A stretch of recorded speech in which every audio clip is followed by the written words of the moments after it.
Hey guys, so I basically want to discuss a movie that was kind of a sleeper hit for me. Like I didn't realize I didn't know it was coming out. I didn't know what it was about. I think there was very little, it seemed like there was very little advertisement for it. Like I think there was one trailer or like one teaser trailer for it maybe. It's called Wheelman. It's a Netflix original movie. It just came out like maybe a few days ago. I think it came out the same day as 1922, which I haven't seen yet, but I do plan on seeing. And it is a crime. It says crime. It says action thriller, but I would rather say crime thriller because it's. I mean, it has action, but it's not like the most intense action movie. What it is though is a very slow burn, intense thriller that will keep you on the edge of your seat. You know, it's a pun because it's all about cars. It's very interesting. It it kind of fits in that whole category of the getaway driver movies that we've been seeing kind of the last few years, like with Drive and Baby Driver.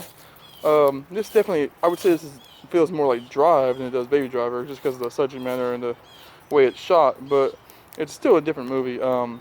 It stars Frank, I can't remember his last name.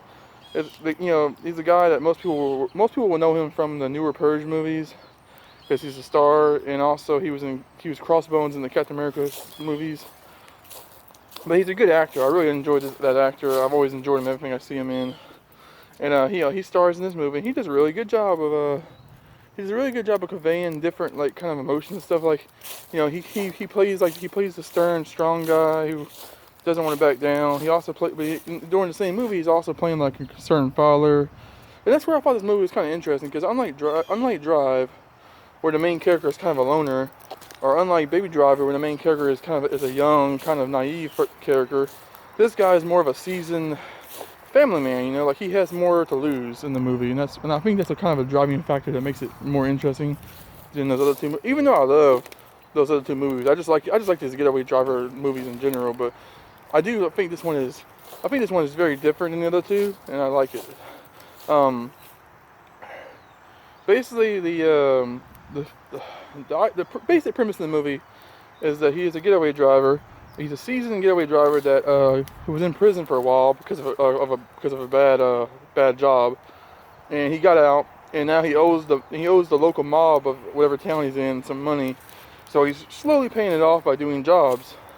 Well, in this movie, this job goes south whenever a unknown third party gets involved and starts calling him on his phone, basically threatening his life and his family's life, and if he doesn't botch the robbery and bring the money that belongs to the mob to this other third party. So it's very interesting because you don't really get to know who these people are until way later, and most of the movie is done like one way you could describe this movie is like Drive meets Cellular. If you've ever seen Cellular, it's a 2004 movie with Chris Evans. But it's kind of similar to that movie because a lot of the movie focuses around phone calls, and like having conversations with people on the phone and having to do orders. So that's interesting, like, because the whole I don't know if I mentioned before, but the whole movie is done from the perspective of the car. Like, you never leave Frank's car, or I'm just gonna call him Frank. That's not his character's name, but that's the actor's name.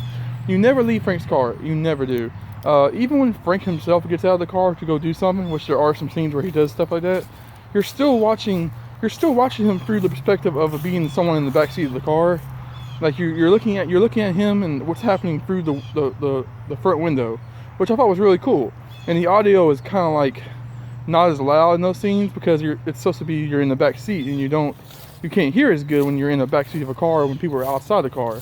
So I thought that was really cool. I thought that was really interesting, like cinematology or audio kind of idea they did there. And it's just the movie has a really interesting aesthetic to it.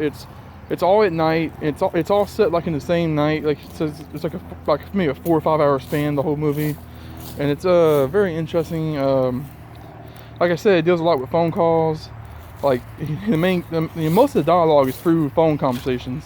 It's through Frank having like multiple conversations with different people at the same. Like he's talking to his daughter because his daughter keeps calling him, and he doesn't want to scare her, so he tries to just have normal conversations, but at the same time he's worried about all this stuff that's happening to him. He's also trying to call like an old contact of his to try to get some help in the situation. He's also having to talk with the actual the villain of the movie and try to comply with the villain's orders, and try to save his family. He also has conversations with with the guy who gave the mob that gave him the job. It's just very interesting how he's juggling all these different conversations while he's driving. Like, he doesn't really stop, and he does a couple times, but most of the movie he's having these conversations while he's driving. It gets really intense. There's some action. There's not like a ton of action. Most of the action is through the suspense of what's about to happen. Like, there's a lot of slow build-ups to just make it more and more and more intense, and then you have this quick burst of action, and then it goes down for a while, and then there's another build-up, and then there's another quick burst of action, which I like that.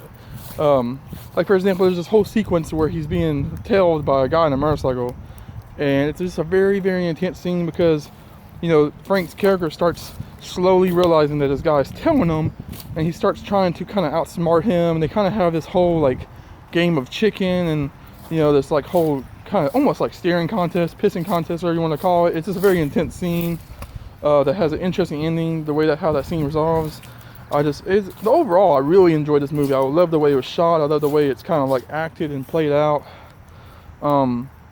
There's just really cool visuals. For example, there's a scene where, I don't want to give away too much of the movie, but there's a scene where some mob people are taking somebody out, and it looks really intense, because you're seeing it all from the perspective of the car. You're basically a passenger viewing this whole movie, and it's interesting. There's not a lot of actors in this movie, or not a lot that have a lot of screen time. The biggest actors that have the most screen time is Frank, his daughter, and there's a couple of the other criminals that are with him on the job. But that's about it. That's about the main actors that you're really going to see a lot of in the movie. Most of the acting, like I said, most of the acting is done through voiceovers or phone calls. But yeah, I really enjoyed this movie. I thought it was very interesting, very clever.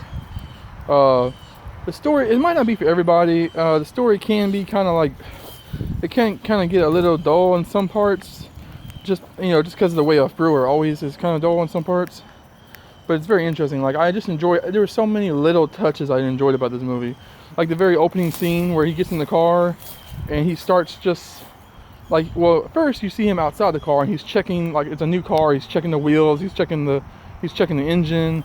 You just see him doing all these little things that that a getaway driver would do, to make sure he's got a good vehicle to do this job with.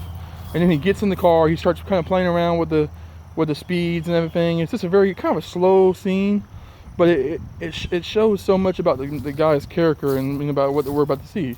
And it also sets the tone for the movie, because that's when I realized that this movie is probably going to be all done in the POV of a car. And that was actually really exciting for me to realize that, hey, this is going to be a freaking POV of a car movie. But yeah, that's my review for The Wheelman. I definitely recommend it. If I had to give it a star rating, I'd probably give it a good, probably gotta give it a good 8, or 7 or 8. It's got an 80% on Rotten Tomatoes, which is pretty impressive, because Rotten Tomatoes doesn't like to give high ratings like that usually to most things. So yeah, check it out, guys. I'm pretty sure you'll like it. If you like crime movies, if you like, driving movies, you like thrillers, you're gonna enjoy this. As always, thanks for checking out my videos. Like, comment, subscribe, start conversations up, all that stuff. Thanks.